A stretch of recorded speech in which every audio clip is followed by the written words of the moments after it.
You know how sometimes you come across a stock that people either absolutely love or they're screaming at you to run away from? Well, today we are diving deep into one of the most polarizing tickers online, Webull, which trades under the symbol $bull. It's a company and a stock that has the retail trading world completely split down the middle. So let's get into the battle for bull. So on one side, you've got the true believers. Take Reddit user TTV Halal Boy, for example.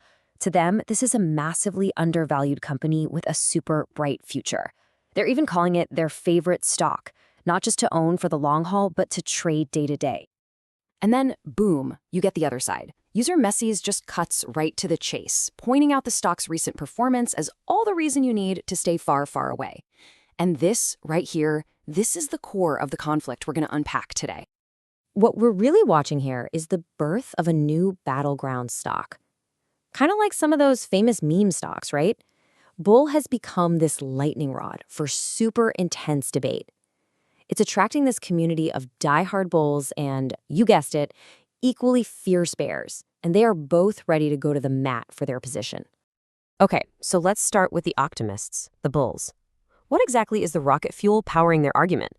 Well, it really boils down to a mix of what they see as a low valuation, some really exciting growth potential, and some, let's just say, interesting trading dynamics.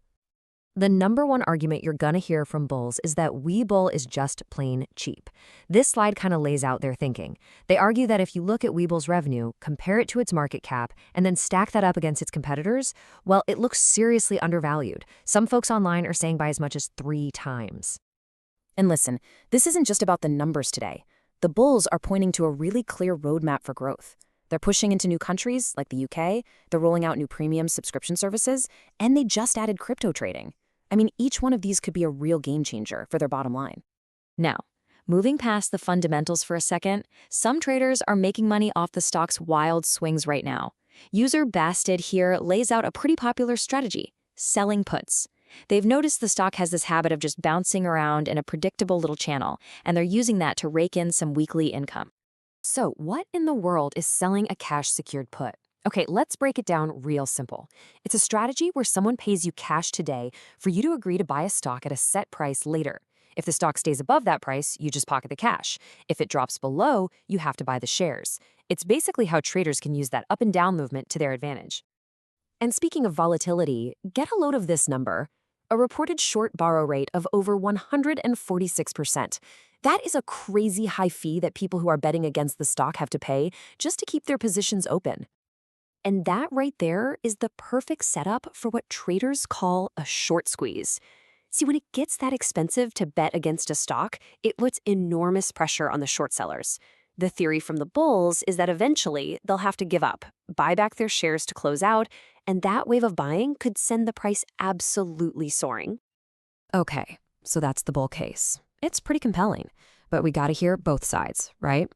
For every argument to buy, there's an equally strong reason to be careful. So let's flip over to the bear case and look at the red flags that have investors so worried. The whole bearish argument really comes down to 2 huge looming risks: the very real possibility of future share dilution and a lockup expiration date that's getting closer and closer, which could just flood the market with shares. First up, dilution. Webull has this agreement in place that lets them sell up to $1 billion worth of new stock. Now, the bulls will tell you, hey, that's just a safety net. But the bears, they look at that and see an inevitable event that's going to water down the value of everyone's existing shares. And then you have the lockup. Mark your calendars for October 8th, 2025. On that day, a lockup period for all the early investors and insiders is over. That could release a whopping 455 million shares onto the open market. And this isn't some theoretical, far-off risk. As you can see from this user, witty_junket_2847, it's already making investors act. They're worried that a giant wave of selling from these insiders could just completely overwhelm any buying and send the stock price cratering. On top of those 2 big fears, the bears have a few other points. The company isn't really profitable yet. It's got a negative PE ratio. It's in a brutal fight for users with giants like Robinhood. And whether it's fair or not, its historical connection to Chinese ownership makes some American investors nervous. They apply what some call a China discount because of all the geopolitical uncertainty. All right, so let's switch gears for a second. The stock's performance is obviously tied to how good the actual product is. And when you start talking about the Webull trading platform itself, well, the debate is just as intense. If you put it side by side with its biggest rival, Robinhood, you really see two totally different approaches. Webull is praised for having all these advanced tools, like professional-level charting and complex order types. Robinhood, on the other hand, is famous for being super minimalist and easy for total beginners. And that complexity with Webull is a huge point of debate. For some users, like traditional Oven 492 here, the desktop version is just, well, terrible and not user-friendly at all. But then, just to show you how split the opinion is, you get the complete opposite take. User Cloudiologist finds it totally straightforward, maybe even easier to use than other platforms. It's a perfect example of how different users want different things. And hey, where you live completely changes the game. Here in the US, Webull is famous for its zero-commission stock trades. But for our neighbors up in Canada, it's a whole different story. They're paying about $3 per trade, and that can add up really fast. So if you spend any time on the forums, you start to see the same complaints pop up over and over again. People report frequent bugs and crashes, really long wait times to talk to customer service, and slow order fills, which some people blame on their use of payment for order flow, or POFF. That's the controversial practice where brokers get paid to send your trades to certain firms. Okay, so let's put all the pieces together here. You've got the passionate bull case, you've got these really serious red flags from the bears, and you've got totally divided reviews on the product itself. What you're left with is a classic investor's dilemma.